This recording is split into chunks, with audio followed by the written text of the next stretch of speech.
These deep-sea monsters should not be real. Scientists call them extremophiles. Divers call them nightmares.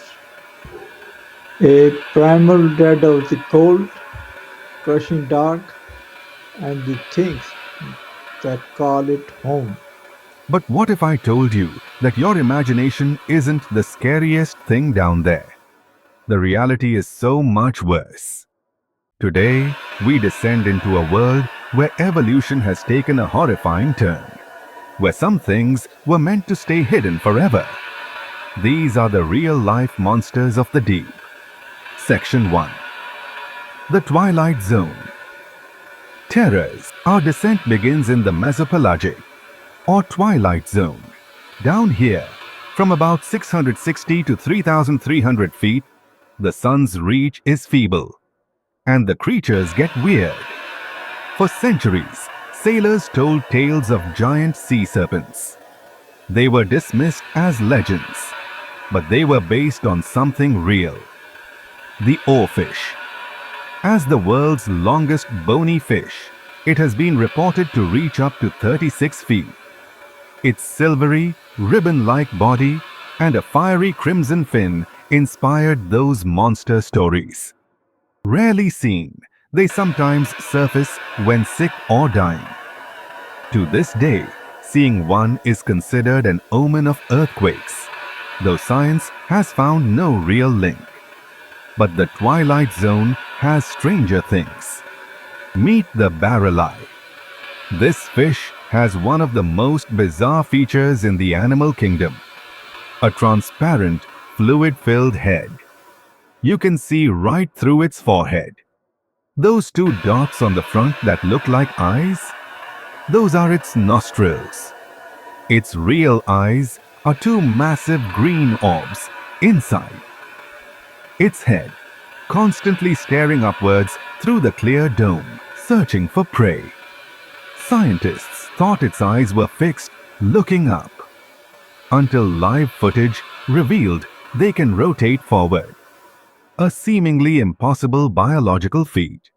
Section 2. Welcome to the Midnight Zone. Now, we go deeper into the Bathyal Zone, the Midnight Zone. Here, between 3,300 and 13,000 feet, there is no light. The pressure is crushing, and the cold is eternal. First, a ghost from the past, the frilled shark. A living relic, its lineage dates back to the age of dinosaurs. It has a long, eel-like body and nightmare fuel for a mouth.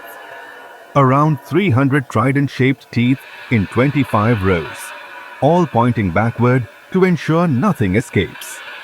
Its name comes from the 6 pairs of frilled gill slits, and it's a true ghost of the abyss, rarely seen alive. Deeper still, we find the vampire squid. Spoiler alert, it doesn't drink blood. The truth is much weirder. It has cloak-like webbing between its arms it can pull over itself like a shroud. When threatened, it flips this cloak inside out into a pineapple pose. If that fails, it ejects a cloud of glowing, bioluminescent mucus, creating a confusing galaxy of light so it can vanish. The vampire squid just drifts through the oxygen minimum zone, feeding on marine snow, dead organic stuff falling from above. And now, for the icon of the deep, the anglerfish.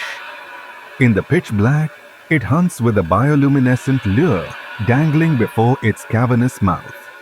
But its hunting method is the least terrifying thing about it. The true horror is its love life. For certain species, reproduction is a horror show. The male is tiny, and his only purpose is to find a mate. When he does, he bites her, releasing an enzyme that dissolves his mouth and her skin, fusing them together. His body withers away until he's just a parasitic set of gonads, providing sperm on demand. CTA, if the idea of a parasitic mate fusing to your body gives you chills, do us a favor and fuse that subscribe button. It helps us keep descending into these nightmares. And let us know in the comments which of these terrors you find the most horrifying. Section 3. The Abyssal Horrors. You thought that was as bad as it gets? We are now entering the abyss from 13,000 to nearly 20,000 feet. The pressure is immense, and yet things live here. First, a living jump scare. The goblin shark. This living fossil has pale translucent skin, but its jaw is its defining feature. When prey gets close, its jaws catapult forward in a slingshot motion at speeds up to 3.1 meters per second, one of the fastest jaw strikes of any known shark. It's an evolutionary compensation for its sluggish swimming. Next, something familiar and unsettling. You know the roly-poly bug in your garden? Now imagine it the size of a football. That's a giant isopod. A prime example of deep-sea gigantism. They can grow up to 20 inches long. They are janitors of the abyss, scavenging on anything that falls. Because food is scarce, they have incredibly slow metabolisms. One in captivity famously survived for over 4 years without eating. But the abyss holds bigger secrets.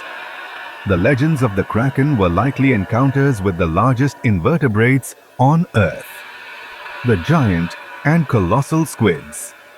The giant squid can reach lengths of over 40 feet. The colossal squid is shorter but heavier, over 1,000 pounds, and armed with sharp swiveling hooks on its tentacles. We know they exist from carcasses and beaks found in the stomachs of sperm whales, their primary predator. Seeing them alive is so rare that almost everything about them remains a terrifying mystery. Section 4. The Hadal Nightmare on the Seafloor. Finally, we reach the bottom. The Hadal Zone, below 20,000 feet. This is where the dead come to rest. And something is waiting. When a whale carcass sinks, a bizarre ecosystem springs up, centered around the aptly named Osedax, the zombie worm. These worms have no mouth or stomach. Instead, females secrete acid from a root-like system that drills into the whale's skeleton. This dissolves the bone, releasing trapped fats and proteins that are digested by symbiotic bacteria inside the worm. To make it stranger, each female hosts a harem of microscopic males that live inside. Her gelatinous tube, their only purpose to produce sperm.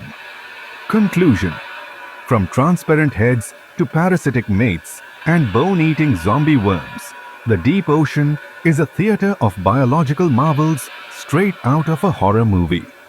Science can explain the how for many of these adaptations, but that doesn't lessen the primal fear they provoke.